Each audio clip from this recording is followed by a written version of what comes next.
So I had this great dream last night. It was kind of great and kind of crazy.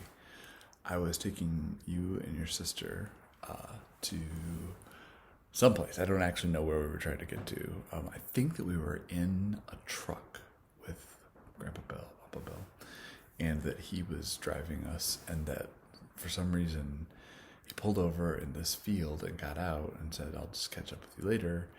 But then we were driving, and you and I were in the back seat, and I didn't know where Jalen was, and I said, "Is there anybody driving this truck?" And you're like, "I don't think so." And so I sort of was like, "Oh, it must have like an automatic driving function in it."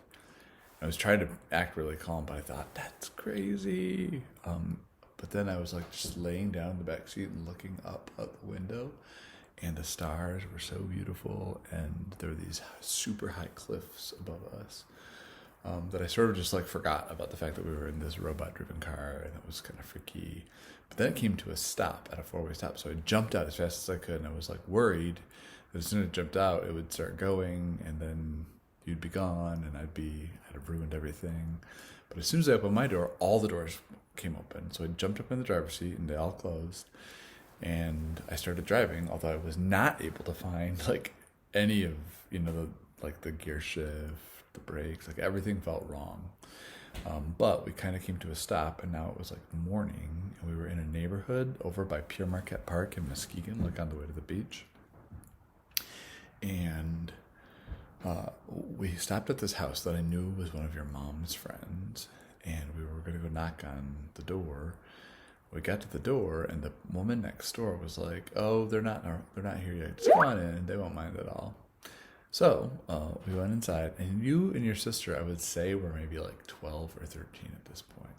We just hung out at that house forever. Just the dream like took a long time. We were doing nothing. Like you were exploring, looking at all the stuff that they had in their house, and I was trying to use my phone to try to find out where your mom was, but I couldn't really get my phone to work. And so then people started arriving, but it wasn't the owners of the house. It was like their friends. And apparently they were used to strange people being in the house because nobody said anything to us. It seemed normal to them. They were there. They didn't introduce themselves either, so I didn't know what to think. But eventually there were so many people. There were like 7 kids and 3 adults. And the father of the house had just arrived outside. And I was like, "All right, kids, we're going." And she was like, "No, I want to eat one of those pieces of cake that they have." And so she had a piece of cake, and you're like, "I'm going to go out to the car. Can I go out to the car?" I was like, "Okay." So I gave you my keys. But instead of going back out to the truck, you went out, and the car that we had now was the Saturn that your mom and I had when we were very first married, that we gave to Uncle Daniel, that he gave to Uncle David, that he gave to Ryan, and then it died. And so I finally got your sister to come, and just before I walked out, I noticed that there was a lion, a female lion, full size, prowling around just outside the house. And you had just like gotten into the car, and you didn't see the lion at all. But the father was outside the door, was like paralyzed because this lion was there. And I was like, this is so cool and so crazy. So I ran back into the door, and the man ran back into the door, and the lion chased us and pounced, but we got the door closed just in time. And the lion was leaping against this glass wall on the outside of the house. And they had this huge dog that was on the counter of the kitchen, and he thought the lion was playing. So he started jumping up against the window, and I texted you to try to get you to see the lion, but you had already pulled up in the car, and you were sitting at the end of the driveway, and you were just watching the lion. He thought it was like the coolest thing ever.